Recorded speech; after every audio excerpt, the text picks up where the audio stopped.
Okay, so that stands alone. Then the other one that stands alone is verse 12, teach us to number our days, which is down here, as you can see. Okay, teach us to number our days. Okay, so that we can get wisdom. That's what it means. Why that doesn't have a division, there's no factor for it, why he makes it unique, I'm not sure. I'm not sure what to say. There's a doctrinal meaning to the fact that it's not factorable. I'm not sure what it is. I'm just guessing. Okay. It's more easy to understand some of these others, though. 7 is the number of perfection. Okay? So the gold ones are, bald. They're talking about God making perfect on everything.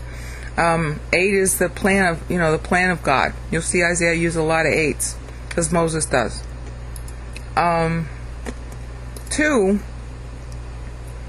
is really the hypostatic union, dual nature. Adonai Eloheinu Adonai Echad. Echad means unique. Okay, he's our God, but he's also unique because he's human. The Lord said to my Lord, sit down. Okay, well, only humanity sits. That's Psalm 110. So he's playing on the hypostatic union here. That's what made the Hebrew God unique. Nobody else had a God like this, because there aren't any other gods. Duh. Okay, so the divisible by 2 is to stress hypostatic union. And now verses 6 and 7, which we already saw in another context, but now we're just looking at them alone. Let's just focus here. I got the translation below. Verses 6 and 7 is on the brevity of our life. Okay? Most of the translations read about the same as the NIV. Our life is brief. It doesn't mean anything. Humanity is brief. It doesn't mean anything. So the trick is to be connected to God. So it's a kind of hypostasis. You see how that works? If God takes on humanity and dies for us in that humanity, we can be connected to God, and therefore it's another kind of hypostasis. We're not God and man in nature like he is, but we have a functioning God in us. Alright? So it's united to God in a different way. It's not our nature, it's still a uniting. Adonai Eloheinu Adonai Echad. Echad also means united. They still use the word Echad today for united nations. So God and man united. Him united in nature, us united to him. So it's pretty clever, especially considering what verses 6 and 7 say. Alright? Now we're looking at, these are all 7, so these are all standalones. Alright, in meaning. I mean, obviously they interrelate, but they're still standalones. Okay, you have set our iniquities before you.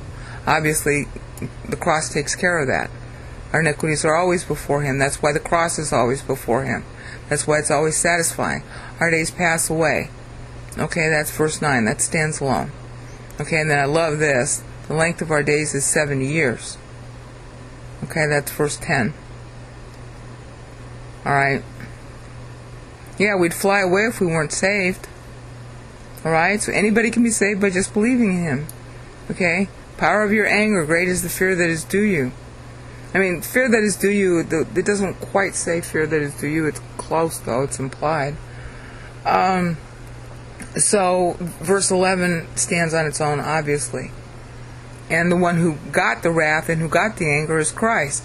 So you see how Isaiah is answering, and you see why these verses stand alone. Okay, then we get to verse 15, or verse 12. We did the 12 already, as it stands alone, because it isn't divisible. Then we come back to verses 13 and 14, and they also are divisible by 2. Now look at how the hypostatic union answers that. How long before you have compassion on your servants?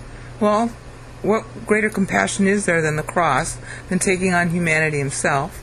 See the book of Hebrews chapter 2 on that. Satisfy in the morning with your unfailing love, that we may sing and be joy and have joy for all of our days. Well, that's answered in Isaiah 53, 10 and 11. Alright, so the content in Isaiah 53 is answering all the verses in this psalm.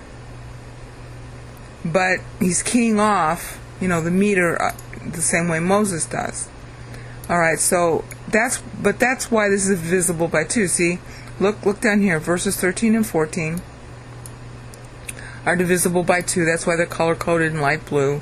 so you can match all the verses that are divisible by 2 and see how that they're on the same subject.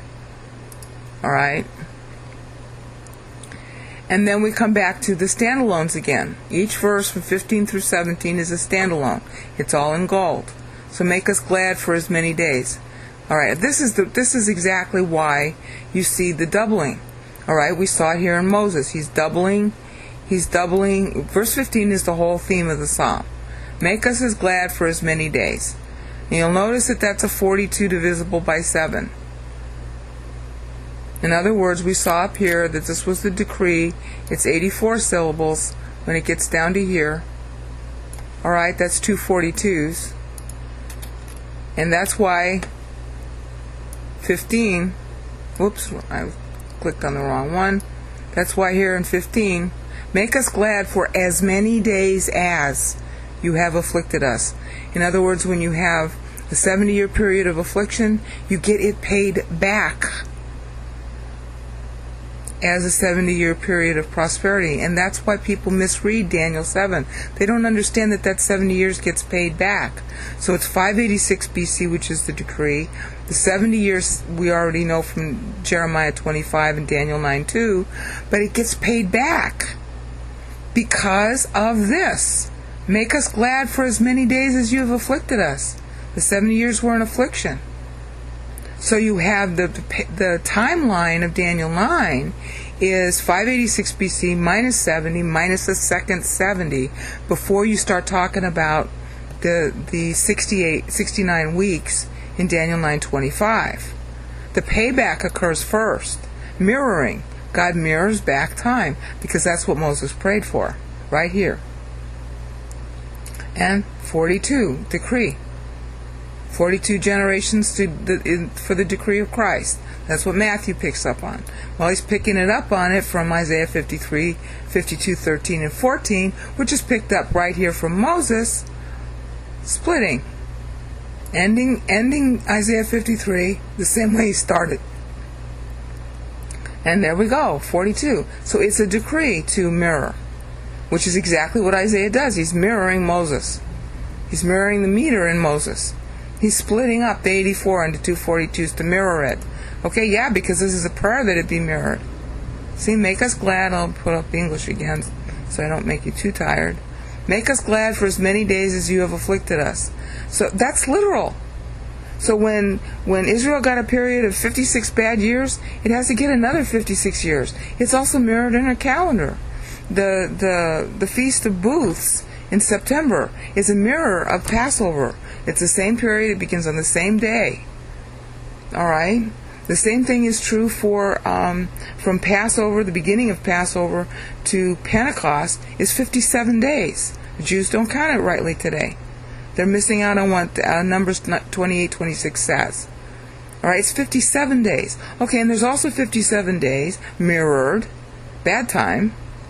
If you don't harvest, okay, then fine. The temple's going to go down on 9th Ave.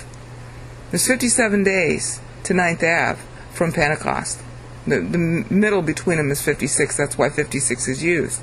That's what Moses is predicting. That's what Isaiah is predicting. In fact, he does it exactly. He gives you the exact timeline for the destruction of the first temple. In Isaiah 53. You saw that in the video, hopefully. Okay? So, this is the reason why. Right here, most important verse. In many ways, it's the most important time verse in the Bible. Because Moses says, make us glad for as many days as you have afflicted us. Mirror it back. Restitution. Paying double. You know those verses.